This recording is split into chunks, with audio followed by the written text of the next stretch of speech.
Oh, there he is. This AV, your weekly wrap-up of audio. Well, no, it's not. It's AV Open Mic night, sort of.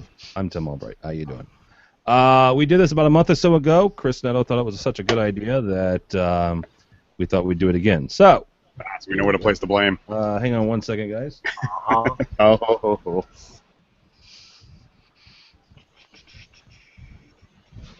It's the AVNation power. Come on. Oh, gone. So how's everybody today? I'm good. I'm still formulating lists and probably gonna make a nice drive out to Clinton today. Hey, there it is. Clinton. Yes. I have to go pick up some. I have to go test out some nice loaner products from Kramer. You have to test out at Lona products from Kramer, huh? No, I said I had to test out some lovely products from Kramer. Gotcha. Loaner products. Gotcha. Yeah. What's up, Mr. Neto? How you doing, sir? I'm good. How are you? Having lunch. Fun. All right. So first up here, the reason we're doing the open mic and the reason we did it last time is we had some fine folks from across the sea on the actual AV week, which was recorded yesterday. We had a very nice woman named Karen Lipschitz from Kramer. She was live from Israel. She stayed late, and we also had Joe Whitaker and our old buddy Tom Andrew from the AV Rant podcast. Now, the first thing I'm going to come up, and Tucker, we're going to bring this up to you. And by the way, since all three of you have been on, I have switched the video parts, so all of us are seen at the bottom just because it's open mic, and that's what I do. Tom came up with best behavior. Yes, be on your best behavior. Don't pick your nose, Bill.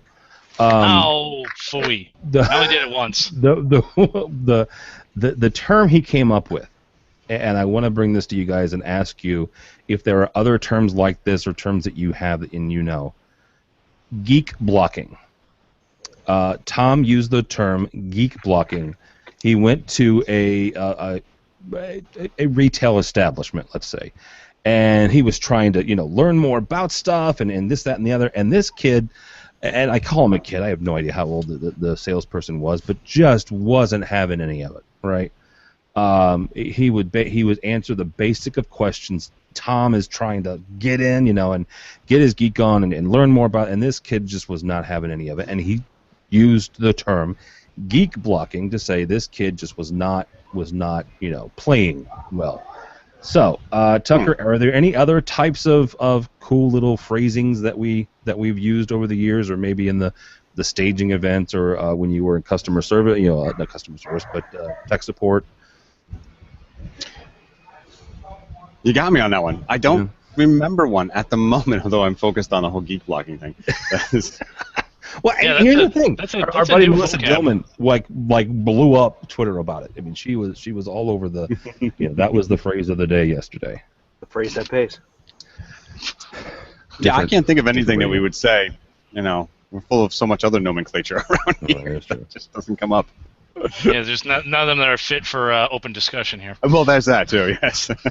Oh, what the heck? I mean, who cares? Even though we're not really under the FCC's thumb. Well, I mean, there are terms that we use that we use maybe on the East Coast that they don't use on the West Coast. Like when I made a Taylor ham and cheese sandwich. Well, outside pork roll. Outside of the pork roll and Taylor ham, I made a comment once online, and I said something about a drag and a pull. I'll just we deal. Oh, sorry. I'll just install a drag and a pull, and people are like, what's a drag and a pull? What is a drag and a pull? There you go. No, we use it here on. What is it? It's a pull string and a drag. So if you are going to wire something up, you put the string in the wall, and you just ring and string, drag and pull. You never use those terms? So I've used the term pull string, but I've never used that specific nomenclature. No. Well, there you go. You learn something new every day. A drag and a pull, a ring and string. You use the term mud rings and stuff like that. Don't worry, Tim. In Amsterdam, we'll teach you about a smoke and a flip. I have someone for that. We're on the East Allegedly. Coast, and I'm not going to reveal his name, but he has promised me that he will teach that. Allegedly. Allegedly. I mean, allegedly, it's legal there, right? Right. Yeah, It could all be allegedly. metaphorical. Well, it's not criminalized. How about that? Well, how about we'll just leave it at, it doesn't make you a bad person. Moving on. Or a resident of Colorado, one of the two. I know. Speaking of Colorado, we've got CEDIA coming up, and CEDIA was in Denver last year. This year it's in Dallas. We had Joe Whitaker on yesterday, and one of the things that I've kind of realized with CEDIA, right, and dealing with the organization CEDIA is it's a great little organization, not as big as Infocom, right? The show's not as big as Infocom, but there's a lot of great people there, and it's a neat show. And this kind of goes back to Chris and I were both at the CI Summit last week, and the part of the CI Summit is there are also CE people there. There are custom electronics people there, and there's a lot of cross-pollination. Our good friend Steve Greenblatt is going to be at CEDIA this year. We'll be at CEDIA covering it. Matt Scott, the artistic director of AVNation, who has not only residential but also some light commercial and some House of Worship stuff. He'll be there as well. He still dumbfounds me. He still dumbfounds me that he's a Canadiens fan. But he's in Canada. Yeah, but he's the world's worst Canadian, though. Oh. Oh, yeah, that's true. It could be worse. He could be a Canucks fan. That's true, but knowing him, the fact that it is in Dallas, it would not surprise me if he just walked around the entirety of the show wearing his Cowboys jersey. He is also a Cowboys fan. So That's anyhow, right. He is. Chris, talk for a second about some of that cross pollination that we saw last week at the CI Summit. Are you talking to me, Tim? Because you broke up. I said talk for a second about the cross pollination we saw at the CI CE Summit last week. Well, I mean, we sat in a space with for the, I guess the. We only wish sat you a with Merry the Pro Christmas. people We for wish 2 you a events. Merry And Christmas. that was We the wish you a Merry Christmas not the and keynote. Happy New Year. Keep going. This is what happens when you make it public. It is. Keep Bad going. internet. Yeah. You can eject them. Good. Anyway, Tim, did I come through or did I completely break up? No, you come through. No, All I right, heard, well, I heard you. what we were saying is the whole thing that was going on was that we had CE Pro, CI people together for two sessions. But to me, going out and exploring into when they did the trade show portion of the event was interesting because you had some smaller companies there that we typically don't see at Infocom. We have the companies that we've always heard about because we've walked into the high-end home theater stores and seen their speakers and stuff like that. It was actually nice to see that sort of, for me, that's new outside of ISE. I never really, I never really seen any of this. So, wow, that was fast. That was new to me.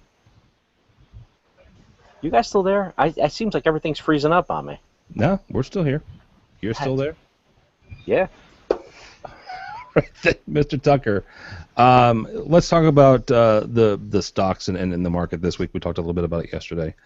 4 years ago, when we started AV Week, it was one of the very first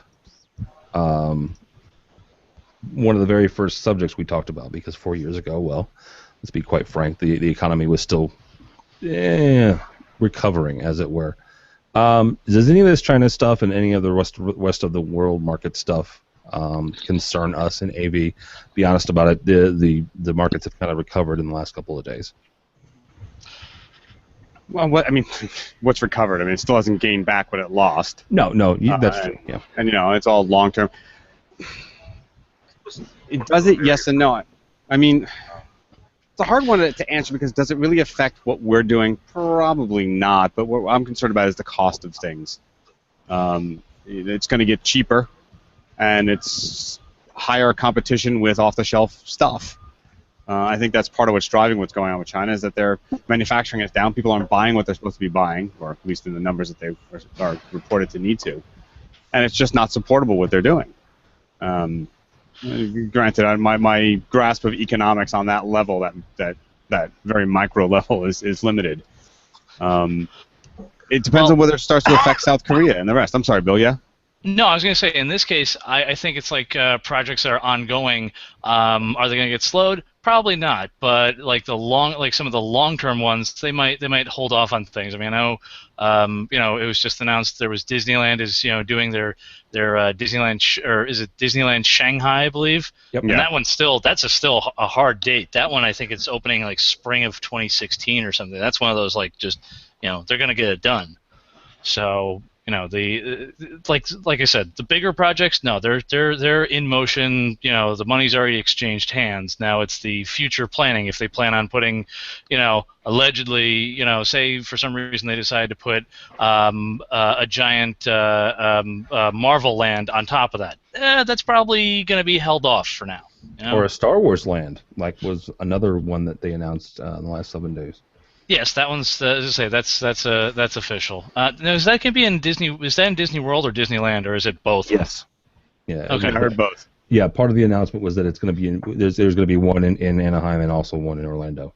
See, that always threw me because I always knew like Disney World had plenty of swampland to expand upon, but like Disneyland, I could have swore it was like it's with its own like little sectioned off corner of the world. But that's the thing about Disneyland, right? The first time I was ever in Anaheim.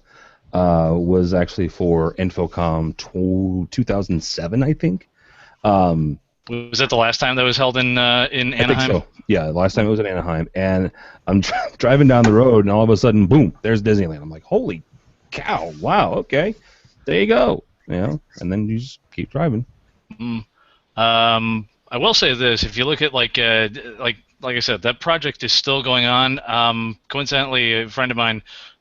Said, there's some Disney career stuff. You take a look, and I looked and I went, huh, wow, it'd be, and there is an impressive array of, jobs they're still filling out and everything, but the number one thing was it's considered a plus if you know how to speak or write Mandarin. So, I speak two languages, English and bad English, the latter taking far more predominance.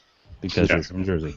Yeah, Well, maybe I misunderstood the question when you asked it because I'm thinking all about the economics of the manufacturing. But the U.S. economy is fairly strong right now, and it's doing, and its fundamentals are strong according to everyone I've been listening to. So at least Bloomberg News, and that seems to not really affect what we're doing at the moment then, because we have the fundamental money and the fundamental economy to keep going.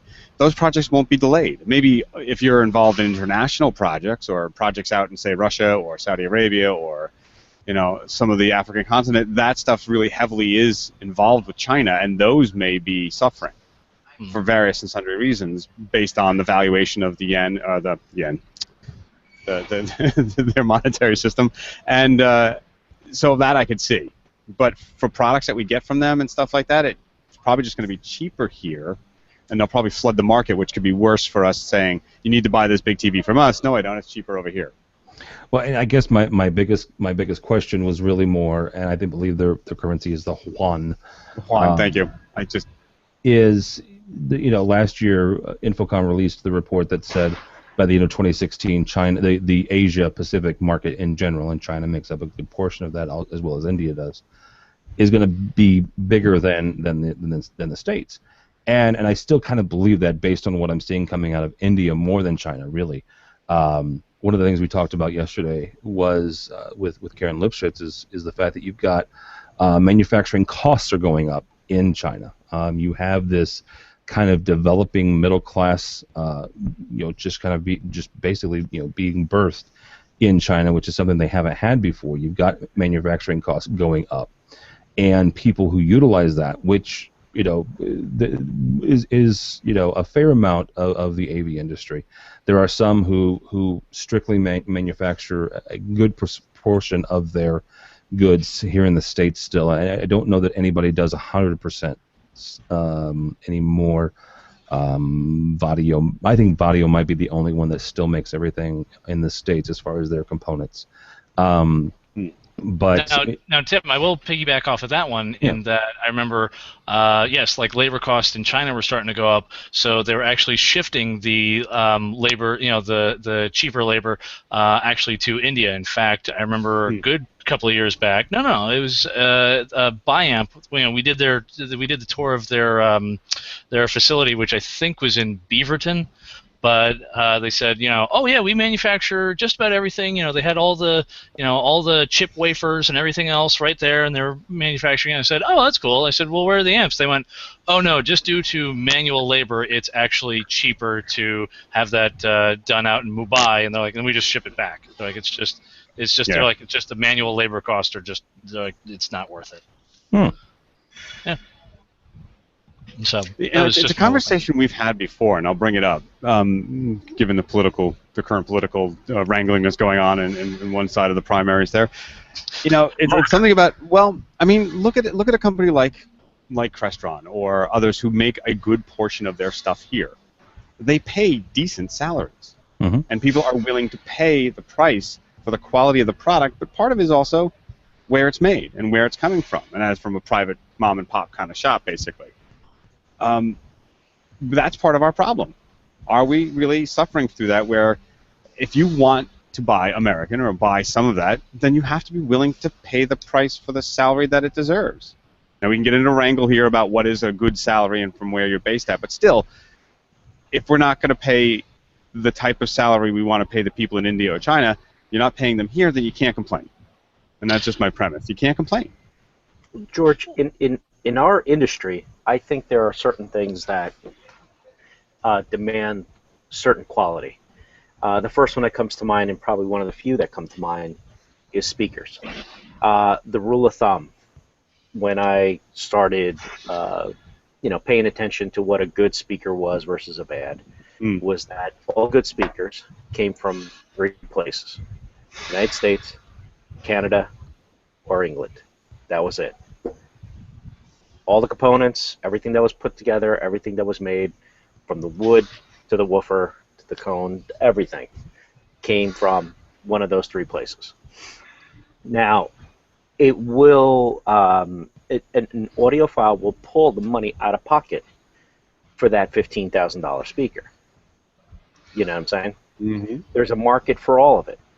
And, for Crestron, who is building products in country, or paying more in state, for that, in staying in state, then you know what you're getting with Crestron. You know what I'm saying? You can go buy XYZ manufacturer being, OEM'd out of Mumbai or Pakistan or wherever it's coming from. But I think that certain brands and especially certain areas of our industry, there is a picky thing about it. The speaker guys want to get their speakers from a certain place. They want to know where they're from. They expect that quality. And when it comes to control systems, that may be a little touchy, but Crestron is a brand that sells on its name as well. They've been around for a long time. They've been doing control stuff for a while. Crestron. In the same way, and that's not to take discredit the others. AMX and the other players in the games, but that's a name brand with a certain level of quality associated with it. I said maybe screen manufacturers would be the next type of product that people are going to buy by name or by quality and want it done in house, like the Drapers and Stewarts and Hurleys of the world. I mean, that's something you may... Daylight manufactures their stuff in, Warsaw, Illinois, or Indiana? I know it's directly Midwest. Well, Daylight and Draper both do their manufacturing in Indiana. Oh, okay. Yep.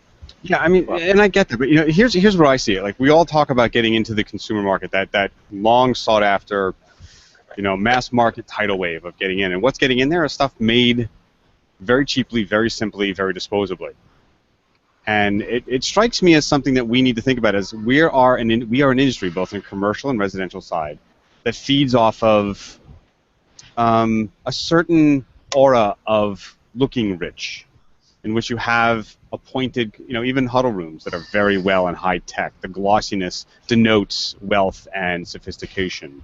In a home, having 2 or more TVs is supposed to be standard because that indicates that you have enough money to buy all those and enough money to buy the cable boxes. And it makes me wonder, I mean, if we were to follow our hearts and say, well, I want to buy more from a specific regional section of the world, say the United States for us, we're limited to saying I have to pay more and have less. And I wonder what that does to our industry when it's based on, a great deal of it is based on mass consumption and mass purchase. We buy lots of CDs, we buy lots of this, or when we used to buy CDs, but you see my point. Yeah. Is that it's feeding that, and is it the right path? We talk about green in our industry, right? A lot of that stuff is winding up in the trash bins or in the I can't think of the word. I apologize. In the dumps, because we're done with it in 5 years. How many CRTs are winding up in the trash? A lot of it is also a part of the market. Yeah, it's also part of the marketing. What is the battle between iPhone and Android, or Samsung for that matter, is the battle of who's making the sexier product. And that's all it becomes: the sleekest, the slimmest, the biggest, the edgiest with no edges. I mean, that's what we're at right now. So, oh yeah, I mean, take a look at this now. We have, I went into Costco the other day, and there was a flood of displays that all said, oh, it can do 4K, and I looked and I went, oh, let me check for the telltale sign of it, in which it's only one port is doing HDCP 2.2. For the rest of them, it's just like, yeah, it can kind of do that, and it's like, no, just stick around. You just kind of wait it off, because right now everyone's going, oh, it can do 4K, and a lot of us are still going, well, where's the how do you get the 4K to the box? But right now everyone's just going for the gimmick. So let me ask the political question here, and I know some of our own political leanings.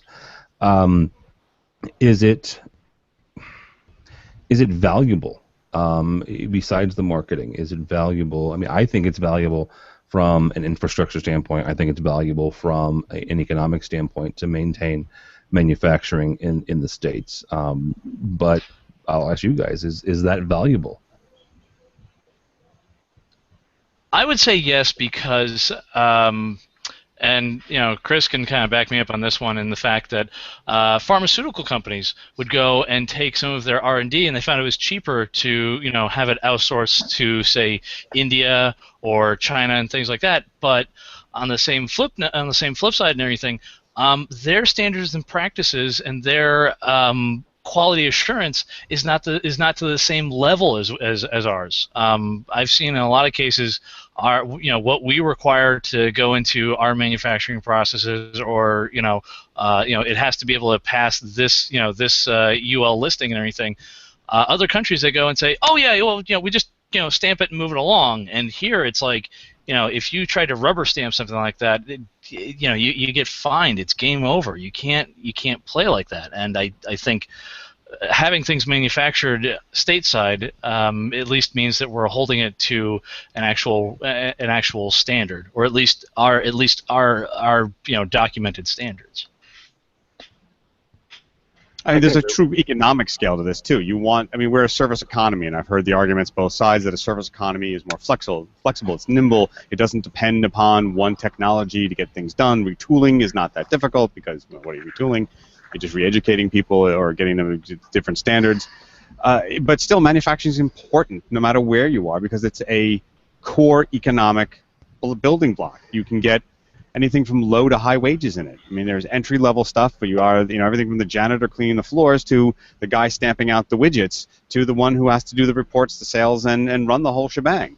It gives you the ability to produce things when somebody says, no, I'm not going to give it to you anymore. Look at our natural gas. Natural gas gives us some form of security. The environmental issues aside, it does give us some kind of benefit, and that's part of what helped drive down gas prices. That in Saudi Arabia trying to buckle Russia under the knees, but Yes, we will make it uneconomical for everybody. Oh wait, this is shooting us in the foot. Well, there was the Saudi prince who said it's not going to go up for a long, long time, which I think was basically him throwing a shot across the nose of Mr. Putin there. Going, oh yeah, you want to try and raise prices? But and they said they can do it. They've got quadrillions of dollars in reserves that they can do this and not have to worry about it. But the point is, and when you do a high-tech sector or a niche sector like audio, video stuff is, you really do develop that ability to produce your own stuff when somebody says, no, I don't want to do it. Why does certain companies in this industry get a lot of government contracts? Because of where they're built and how they can prove it. And that is a security issue for government, for military, and that's something that we want to keep. I mean, I don't want to sound jingoistic or any of that stuff, but I'm far from it. But there is something to that for our own safety and for our economy. Hey, there's a reason why Boeing got the KC-46 contract back when originally it was supposed to go to Northrop Grumman and Airbus. So. Right. Well, and the other thing about that is, and one of the things a couple of months ago, 1st of June, I had the chance to tour Extron's facilities for the first time in, good Lord, 4 or 5 years. And I learned something. And at the time, and I'm still not quite 100% sure if I agree. I don't have to. It's not my business, But they are very much about home growing and home baking their own stuff. Joe told me a story from the late 90s, right? They had a particular chip that they were using for their scalers. And just to George's point, they had a situation where the chip manufacturer got purchased by somebody else, and I may be screwing this up a little bit, but basically, bottom line, that chip manufacturer suddenly said, yeah, we're not going to make this anymore. Yeah, right? Thanks, bye-bye. Yeah, thanks, bye-bye, exactly.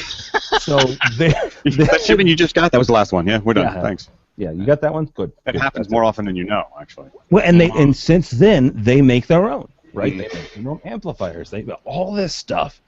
And I'm sitting here going, okay, I get it, right? I understand. You don't want to be beholden to anybody.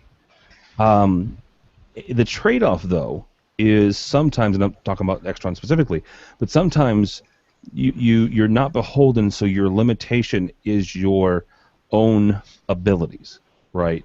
And how do you increase that? How do you expand that? How do you maintain the nimbility, if that's a word? Oh, you just coined one. We just talked about it. Well, there you go. Nimbility. I think that's the title. Geek blocking and nimbility. Agility? I don't like that one. That one's already been used. Tim's going to create his own. I'm going to create. Just remember this one, Tim. Strategery. There you go. It's strategery. That's the same person that's taking this. Never mind. How do you maintain that? You can hire it, right? Make sure that your employees continually educate themselves, continually go to school, or you outsource certain parts of your business. So, yeah, I mean there is that sort of balance between being very, very nimble and having a low-cost manufacturing resource that can go, oh, fine, we need to chuck and move on, no problem. Here's the small cost of it, we can go and we move on. In reference to then being able to control the quality of the product and its limitations. I think some of those companies out there will never be billion-dollar companies, and some of that is probably by choice. We're a family. We're going to grow from within. We're going to do as much as possible from within. We'll hire from outside the company to bring it in when it's necessary, and that's great. But it'll all be local if we can, because that grows your local economies. Yeah. That's the whole thing with farming, right? I mean, I'm not an organic nut, but buying locally grown, locally sourced food is a great way to support those farmers and that part of your economy that really does suffer. I mean, here in the Northeast especially. It's not big mega agri-farms. A lot of it's very local collectives. And buying from them keeps that alive, those dairies alive. Even here when I go to Stu Leonard's, it uses local dairies to get their milk, which is really a great thing. Is that the one on 3? I don't know. I live in Yonkers, so it's on 87, but there's one in Connecticut and all that stuff. Sorry, if anyone doesn't know, they're sort of a cross between a Disney theme park and a grocery store. And it started off where they were their own dairy selling butter and milk, and then I've grown into selling hundreds of things that are with their own branding and their own beef out of Wisconsin and that kind, not Wisconsin, out of the Midwest somewhere. I can't remember exactly, but that kind of thing. You know, they have local fishermen that they hire and that they source from for their fish, that kind of stuff. Great craft beers.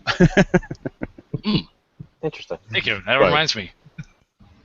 Yeah, shopping list. I need to buy beer today. Yes. Yeah. I'm going to Trader Joe's today. It's only 2:30 East Coast time, guys. It's not quite time to. It's 5 o'clock somewhere. Hey, listen. There's a specific term for this one. It's called contingency planning. Mostly in the fact of I thought I was going to have a good weekend. Nope. There you go. Tim, that's when you just have to realize you know where you and who you are drinking with. All right. Yeah. What time is it? Oh, it's cocktail hour in this world. Once again, doesn't make you a bad person. No. All right, let's delve into this because I don't think we ever talked about this before. We may have. George and I probably have skipped on this. There is a number of candidates, let's say, for president currently. You got and in the Democratic side. Be quiet, Neto. In the Democratic side, you have Hillary, and technically you have Bernie Sanders. And depending on which newspaper you believe, Biden may or may not run. So let's throw him in here just for the heck of it, because there's entirely too many Republicans. So out of all of those, and Josh Schrago, our editor-in-chief, and honestly the best political mind that we have, is muted. So I'm kind of hoping he unmutes. Out of all of those, is there one or another who would be best for our industry, or are they all just going to suck? It doesn't matter. This is worse than a freaking AV week where you tell me to read the articles, dude. Now you're telling me to go do a report. This I didn't tell you to read the article. I have zero interest in the political landscape at this point. Come on. You have to have some interest. Oh no! I have a. Bradford joins. Now it's You're all. going there again. Now it's a party. I know for a fact that political show. What the hell? You welcome him, can't but you don't talk. say anything when I show up? Gee, thanks, guys. I Josh. just said Josh Schrago is here. I hope he unmutes because he's the best political mind that we have. And you- suddenly, as you started the political conversation, my phone rang, so I missed the entire topic. But we have our director of world domination on the line, though. There we go. Bradford Ben. Greeting. So, what was the topic? Can we just sum up really quickly to get me back on? Sum up for those of you who weren't listening. I wasn't listening. I was in a car, meeting, couldn't listen, I no know. streaming, Wi-Fi. Work stuff. Of everybody out there, and I'm including Biden because he's kind of 50-50 right now. Of all the I want Biden in just for the gaffes. Well, I do too. Of all the presidential candidates currently in the field, and again, Oh, we're gonna no. we're gonna put Biden in there. It's open mic. Screw you guys. Okay, so Bill, let's talk We about... just might have a Leo Laporte moment here. Oh yes, I was gonna say. All right, I personally think that it would be hilarious if I can get one of the artists to actually draw Chris Christie as a wrecking ball, because that's our He's first got nickname the for already. Or a My Little Pony, either one. Oh, Hey, he's a brony. Chris Christie. keep it On on a the wrecking ball like mine. He's a brony. I know three of the artists. I can have you all as a trio. No Schrago. problem. Boy. Schrago, give me your 2 cents on this. I'm still trying to figure out what's going on because you guys were just yelling at each other while you were trying to explain it. Oh, okay. So if somebody would shut Bill up for 5 minutes, maybe we could figure it out. Good luck with that. Of all the political Here, I'll candidates, do you a favor. I'll mute myself. political candidates for I'm going to president. take my toys and I'm going to go sit in the corner. Of all the political candidates for president, and we're putting Biden in as well, who would be best for the AV industry, or are they all just going to suck equally? They're all going to suck equally, but the best thing's going to be whoever we get, we're gonna move them to lapel so we can do all sorts of different lapel mics. So we're going to do all sorts of different colors for them. It sounds funny, but the White House system has been set for like the past 30 years. It's Sure. customized SM57s. They're redundant. They have their whole package together. I don't think they're going to change it based on the president. They might do some tunings, but that's about it. In terms of the AV, who's going to be better for us? I think the big thing is going to be, we're going to see all this cool new technology in the forecasting of the election that's going to trickle down to other information, Internet of Things, of let's do a heat map and let's do state-by-state coloring. But in terms of how it's going to change the industry, other than net neutrality, which of course Mr. Shrugo is the expert on that he is, I don't really see a huge change for us. Okay, so here was my take on it based on everything that based on everything I've done in research and everything I've done for the work for it is we're currently in a position where we're facing a lot of regulatory issues, and they go far beyond net neutrality. They involve a lot of the things the FCC is up to. They involve a lot of the things that appellate courts are up to. And what it gets into at this point is I want to know if there's anybody running, and I haven't seen anything that demonstrates this to me, that any one of them knows anything about technology to an in-depth package. And as such, it's not about the candidate anymore at that point. The candidates become completely irrelevant. It's the personnel that they're surrounding themselves with. And at this point, they haven't built their campaign staff to that degree because they're all still just vying for attention. So until they, and let's make this as crass as I humanly can, until they stop masturbating on television, and actually get down to the point of having candidates with staff behind them that can actually discuss a policy regarding these types of things, it's going to be completely irrelevant. I mean, I know one of the FCC commissioners' terms just ran out, and she was just renewed recently. I think this was 2 months ago. So that keeps, at least for the time being, I believe, 3 Democrats and 2 Republicans on the FCC. Not that that's done us any good at this point, but the fact is we're still leaning in that way. As for what's going on with the judge, well, then you get into the judges aspect as to who's going to be appointing the judges, and because of where the court and the lawsuits are taking place, that doesn't necessarily abide by the presidential standpoint. That abides by party lines in states based on the appellate courts and who's appointing those. So we have all of that gloriousness that sort of is the trickle-down effect. But at this point, I don't see one candidate that stands out above the others that's actually going to help us in any particular way, unless we find some way to get bodies inside the capital region to actually lobby on our behalf, which I still have seen no regard for in our industry at this point. So that's my thought.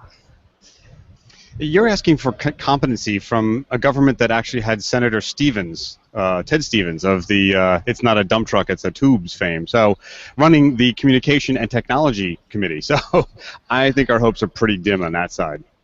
I never said I had high hopes for it, but I also said that I also don't expect it to be the candidate themselves.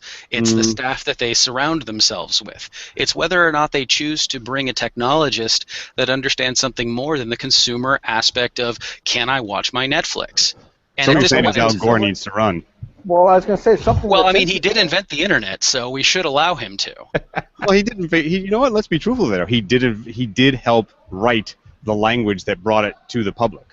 And I was going to say, let's think about this for a second. This will be the third, but probably this will be the third election where the internet is a primary communication method. So the candidates are going to start thinking about I need to make sure everyone can see my message. I need to make sure it plays well. And do I put it on YouTube? Do I put it on Vine? Do I put it on Vimeo? I think from that standpoint, making the candidates the consumer is going to impact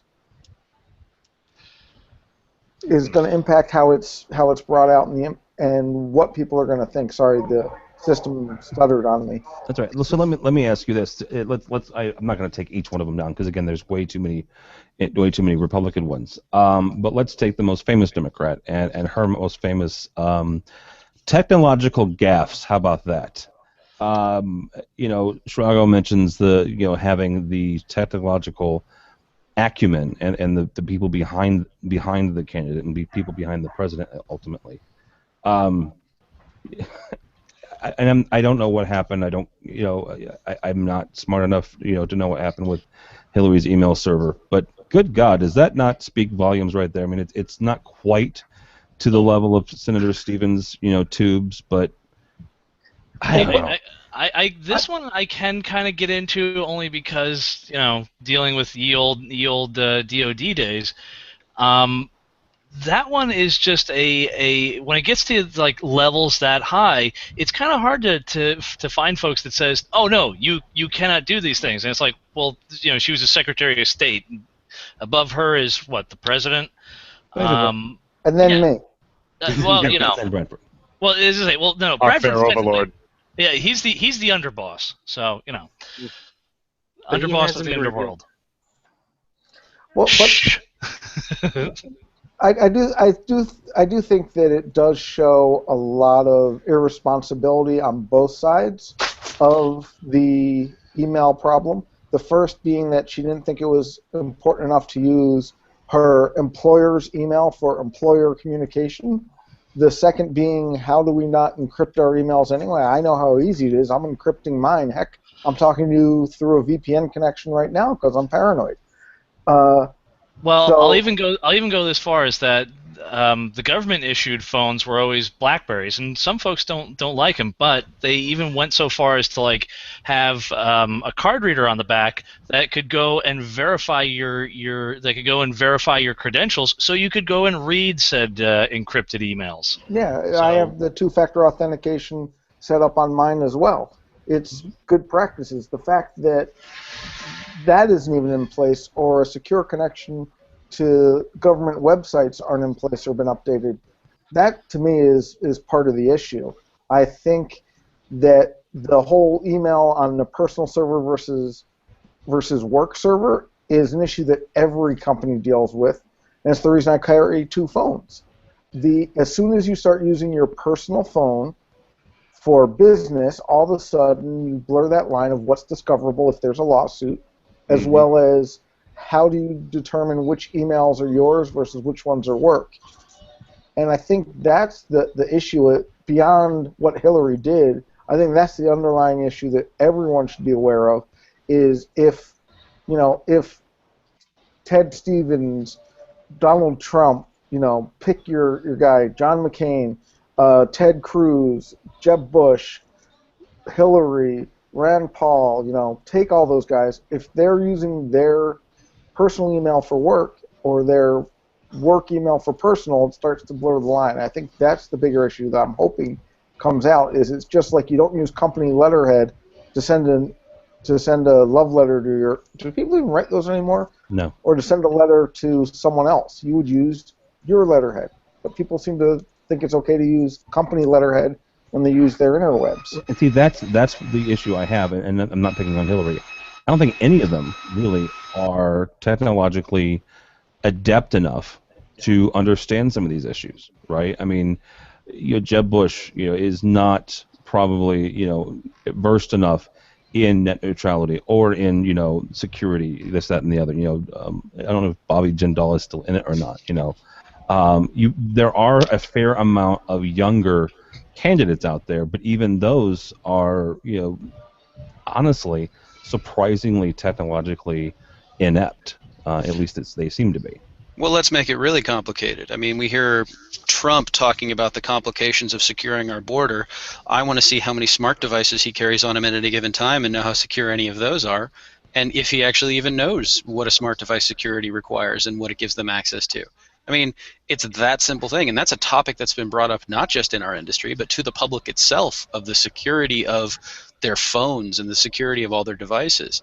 The IoT stuff is still in its infancy for the public in general, and the lack of security is laughable, just laughable at how pathetic it is. Well, and if we're going to start putting all these devices... Bluetooth isn't secured? Well, my favorite one is you can hack someone's Gmail account through their Samsung, I believe, refrigerator that's internet connected. This is true. And simultaneously, let's take that even farther. And now that we're getting into the conversation about our smart devices communicating with other smart devices, like, I don't know, how about an Uber self-driving car that can be hacked? Because the auto industry just figured out, holy crap, we need security standards. They just figured this out. What Trago is talking about, if you didn't know, is the fact that a Jeep was hacked and controlled remotely. As a demonstration, mind you, not 20 minutes from here, from where I sit. It was done in St. Louis County, about a month or so ago. And yeah, you're right. It's kind of interesting, the fact that the entertainment system, had some workarounds, let's say. So what? They could like floor the gas or something, or was No, it? they steered, they controlled the gas, everything. They controlled the entire vehicle remotely. No, that's actually legitimately scary. It's any fly-by-wire device has that problem. Yeah. Mm-hmm. I'm not sure if you guys heard about the Sid Dragon, I believe is his name, who got kicked off of United because he can hack a plane. Yeah. Fly-by-wire. Yeah. Which is why you have to turn off your device and put it in airplane mode. Technically, you don't have to turn it off anymore. Technically. Well, you gotta put it in airplane mode. Yeah, but that still has Wi-Fi. Or you have an airline like United that provides Wi-Fi on the flight. Oh, there's no security on that Wi-Fi, and I can see everyone else's computer on the flight through their Wi-Fi. Mm-hmm. Shh, Tim. Why are you talking about Wi-Fi? Bradford. That's how I get the accounts. Yeah, just want to let you know that also this week they also announced that they're jacking up the prices of Wi-Fi on all flights because of demand. Ugh. That's been Yeah, all over the news. Yeah, which I think is fine because I'm willing to pay for the faster internets at hotels and on the planes. It's You not know, a faster internet. They're just going to bump up the crappy internet that you can get on a plane up higher in cost. Same service, more money. I was going to say, Yep. United has two tiers of you can buy you just want to browse on your iPhone and play Words with Friends or Words with Enemies, as my version is, or you have you want to use a laptop and do real stuff, and they're two different prices per hour. It's actually pretty fair. So, and I did the speed test, and you actually get different speeds depending on which one you buy. Cool. So that one, I have no problem with the tiered subscription for that stuff. Or at hotels, I think as long as you get what they promise. My bigger thing is if you're saying high-speed internet, that you should get a minimum guaranteed throughput of the speeds up to 100 megabits a second. Well, the law only says they have to provide 1 megabit a second to be considered high speed. But if I'm paying for 100, That's not what's true my anymore. guaranteed minimum? That's not true anymore. That changed in December. Oh yeah, you're right. They did up it. Sorry. It's 20 and 4, I believe, Yeah. to be considered high speed, high speed broadband. Yeah, Well, I mean, the sorry, fact you're right. remains, Bradford, you're pointing out that they will play funny with that. It's the whole three-card Monty. Up to, speeds up to. That doesn't mean we guarantee them, just sort of like the power company saying, yes, it's 110. Well, over the course of the day, it averages out. It's Well, 120. In 120, the 110. You know what I mean. for a long 220, time, whatever it takes, 221. There it is. in the AV world, George, for many years, there was the 32-inch TV, 46-inch TV, 32 class TV. That's the final verdict on that, because they couldn't tell what size to call these things. Was it 2, was it 46? Was it going to be 42? And then they just went to a class size TV because it was just of the bezels, I guess, was messing up the size of the TV, and people were up in arms and buying TVs thinking they were 32 and they were too big and whatever. Has anybody ever taken an actual, because I have, a tape measure to your TV when you bought it and make sure that it was what it was? Okay. I just Yes. making sure I wasn't the only geek. Part of it's because of the whole, does it match what I ordered? Because I'm like paranoid like that. Because the TV model numbers and names change so quick. It's kind of like, what is the flavor of the day? The worst. Or you're like my is the family who had special edition TVs that they make for certain stores that you can't Yeah. find anywhere else. You buy it. Those are typically the Black Friday deals. It's that one model that they make for, say, big box store with 2 B's in front of it. They will get this particular type of Samsung that you can't find anywhere else, and you're like, oh, you go look for it, you can't find nothing on it. No specs, no details. I'm like, that's just not right. I need concrete information. Go ahead, Bill. What were you saying? I was going to say I was trying to think about this. Oh, if you're like my family who decided, oh yes, we want to get a big screen TV, and they still have one of the original hutches that have that have the tube TV. Yes, that too. Zenith? But yeah, it was originally a Zenith TV, and believe me, if had that thing fallen on you, it would kill you. But we actually had to do. No, what we had to do was get exact measurements, and we measured out the floor model, and I got I went and got the tape measure, measured it all out exactly, and we got it back, and I had about maybe a half-inch total to like push the thing back into the hutch. Wow. Yeah. All right. It is 10 till 3 o'clock, gentlemen. Anybody have anything else here that you want to confab, ask questions about? Anything? Oh, don't throw that out with us on the phone. I got 10 minutes. I've got to get back to, my real job. Actually, yeah. Making a projector talk to a processor? Making a projector talk to a processor and fixing a page flip.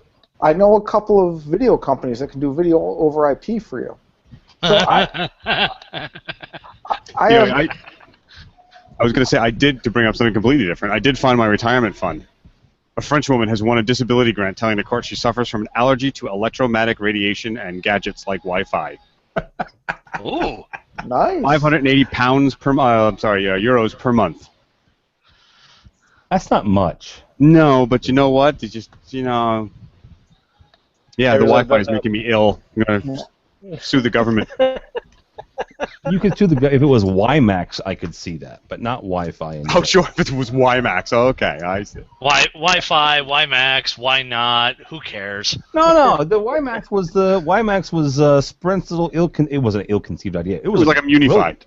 Yeah, it was a brilliant idea. It was for whole community, internet access. Yeah, and you'd be able to go from watching the game on your smartphone in the bus to in your house and then instantly saying, "Oh, you're watching the game. Turn the TV on." Yep. And have the same thing on. And it's actually still around for a lot of private use, like on campuses, where you say Facebook, Google, colleges, etc., where you want the entire campus bathed in Wi-Fi. That's cheaper than putting up all sorts of Wi-Fi spots outdoors. So it's still around and being used on campus things. It's just not a very public thing. All right. Gentlemen, thank you so much for joining us on this another episode of Open Mic. Neto, thanks for suggesting it again. So, hey man, you had a 2 o'clock slot open. I was like, let's get together and have a political show. You know what? It was an interesting question. What was that about? It was an interesting question. All right. I see you've already got your sunglasses on, Tim. I do. That is the indication that I'm really heading out of here and going to go do some work again. The future's so bright, you got to wear shades. I do. Are those? Do you wear your sunglasses at night so you can see too? No, actually, are those Draper shades? Because Draper not. makes some great shades. They're very nice, very well done. These I bought at Disneyland when I was in Anaheim, like $10. That's a pretty good price. You know what the beauty of those is, Tim? You will never lose those. Yep, you're right. Yeah, the expensive true. ones will. That is why I buy cheap. Well, first of all, I'm a cheap bastard, but secondly, I buy cheap sunglasses because I just Yeah, nobody wants to claim the cheapos. No. Nobody. We live in a disposable world. Yep. This is why I know that you and I are such good friends there, Tim, because I'm so tight I squeak with stuff like that. I know. I'm with you. Or you go the other way and look at it as a capital investment. You're like, I'm paying $300 for these, and I'm going to solder them to my earlobes. Yeah, but that won't happen. Implant them. Yeah. All right, guys. Have a great weekend. Thanks for watching. If you're watching, thanks for listening. If you're listening, We apologize for this. We'll try apologize. better next time. Who made the mistake of giving me the URL? That would be me. Yeah, you guys brought up politics and then invited me, so it's your. There you go. I invited you. I know. I said you made the mistake of bringing up politics and then inviting me. We can just keep talking without you, Tim. We can just keep this podcast going. No, we can't. No, we can't. Dude, in no sort of order Tim leaves. You know that. Well, There's order now. We'll hit our YouTube 10-hour limit. We'll just keep yapping for 10 hours. The marathon. Well, we're going to have a telethon. That's our next Telethon, there you go. Yes, but the trick is we're going to raise money so we stop playing. Yeah, exactly. We're going to keep talking until we raise enough money that you guys throw us off. That's it. Start pledging, people. That's all right. Listen, you hit the $1,000 mark, we'll put a zipper over Neto. I'm sure underwriters must be going, I sent them money for this? Yeah. Who's going to write the apology letter? Tim, is that you? You are. What did I do wrong? Just let Josh proofread it, please, before you send that letter. Well, I do have to get a blog post written for next week, so I'll probably do that. My AV a Day blog post. It's got pictures and everything. That is important. Pictures are I good. want to see an AV coloring book from somebody. Multimedia. All right, guys. Have a great weekend. Thanks for watching. Thanks for listening. This has been AV Open Mic.